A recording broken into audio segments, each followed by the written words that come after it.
I like this resume. I don't think this is the person's real name or because I don't think there's someone would have a suite for a house, but I like this resume. This person is motivated. Let me see what they've done. Okay, it's a separate resume. Okay, so this resume, let's take a look at this. This resume is one page. It's very easy to read. There's still problems with it. It needs to have a lot of things cleaned up. But honestly, you know exactly what this person does. This person went to Notre Dame and they got a scholarship, which is nice, and which means that they were probably worked very hard in high school or however you get a scholarship to Notre Dame. And then they went to this Seton Hall and they're proud that they were in the top at the top of their class. They got a scholarship for going there, which means they probably did very well in college. And then they got the best brief for the best oral argument in appellate advocacy out of 17 people. So that's all right. I would take this out. That's nice to be honest, but I don't know that the problem with, I wouldn't put top 22nd percentile. I would just put cum laude, because then a lot of these firms are going to want people that did even better than that. But you can put 22nd percentile if you want, because this person's trying to be landlord tenant attorney, which I love. This person is focused and they've been doing the same thing since 2012 with their own law firm, it looks like, but that's okay. They know exactly what they're doing and exactly who they are.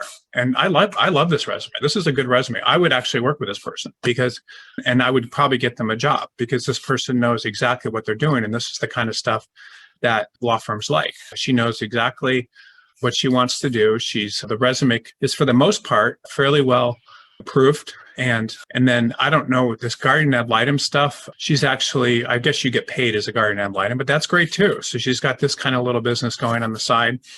And she's been doing that since 2017. This is a very good resume. I like this resume. I think, and then not only that, but she's been doing real estate with this company as assistant general counsel, or did it in 2016 when she graduated from law school. Oh, she did her clerkship in Tanzania. Okay, that's cool. That's interesting. But yeah, this is a good resume. And she was a leasing manager. So everything about this person is real estate. So the difference between this resume and everything else we've seen is this person, it doesn't matter if you work on your own or how you do it. This person settled down, they got their stuff together, they did exactly what they wanted to do. And they focused and they continued doing it. And they know who they are and what they're doing. And I like that. That's actually a good thing. Now, I would take off the languages. If she speaks Arabic and French, that's fine. You can put that on there. I don't think you want to say that you're beginning Spanish because that just shows you don't have enough work. And I don't know, you need to put down the word in office. So I would just take all this out. And yeah, but this is all, and you could maybe put interest in learning languages and have a section about that.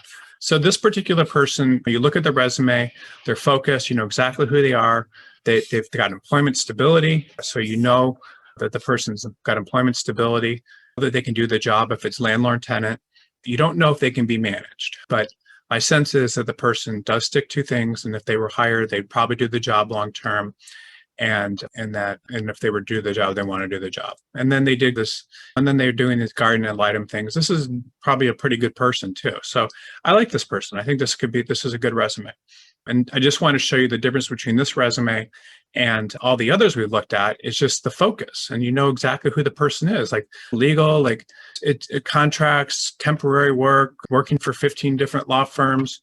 Here's a summary of who I am, all the stuff I've done. I'm writing a book. I'm, got an LLM and it's just all these different things going on. You have to think about who would you want if you were an attorney. If you had a landlord-tenant problem and you were getting kicked out of your apartment or something, who would you want representing you? Would you want this person, or would you want someone that you don't even know they want to be there? All this stuff, by the way, there's a lot of fundamental kind of human needs that people have. And it comes through in resumes. And the resume is a big place where this is all shown. And it's actually very interesting. And I'm just going to write it down here. And it's sad, actually. But one of the most important human needs.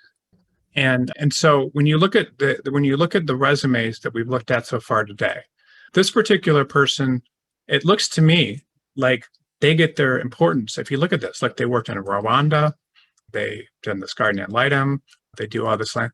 They get their sense of importance based on, and now they're learning Spanish and their human rights about helping other people. And this is the kind of person you would want helping you if you're an attorney. This person you want helping you if you're a law firm. This person doesn't know what they're doing. They get their importance by doing well in school, getting degrees where they can be smart. They get importance by lots of different little jobs, and there's nothing wrong with that. And then they write these summaries and get importance to that. And then this person, foreign attorney, I mean, I'm not going to talk too much about it, gets their importance from other stuff and writes all this stuff. And then this person talks about, I was the sole speaker for 2,400 legal finance professionals, and then makes this typo here, as well as foreign and data privacy, and then all these different things that the person's done, and then the association with the Spence School, which is it's one of the most prestigious girls' schools in the country, and definitely in New York. It's a great school. And then director of the 570 Co-op, which is so that this person's sense of importance, and this person has every right to feel important. This person, to get a job at Cravath as a lateral attorney in 1995 was next to impossible. So this is a very smart person. But now it's like they're just throwing things here. When you're throwing things like this, you're saying, what's going to stick? And you're trying to get your sense of importance. So your need for importance shouldn't come through in your resume. What the resume needs to communicate, and what this last resume we did, is that I can help with this with a specific problem, and I want to help. This person wants to help. This person has generated it. This particular resume, this person goes directly for the subject matter. They're interested in it. Maybe they didn't get a job, but they're still doing it themselves, and they really like it, and that's cool. I love that. And they like helping people. They did this thing in Africa. It's just a very interesting resume. Okay, here's this person, legal server training. So the only thing I want you guys to see that comes through, and this is, I can sense resumes instinctually, and you can tell if somebody's interested in something, if it's more about the subject matter or more about them, and if they know who they are, if they know what they're doing and where they want to be. And all those questions come through in a resume. And that's what this person is. It's almost like a little psychological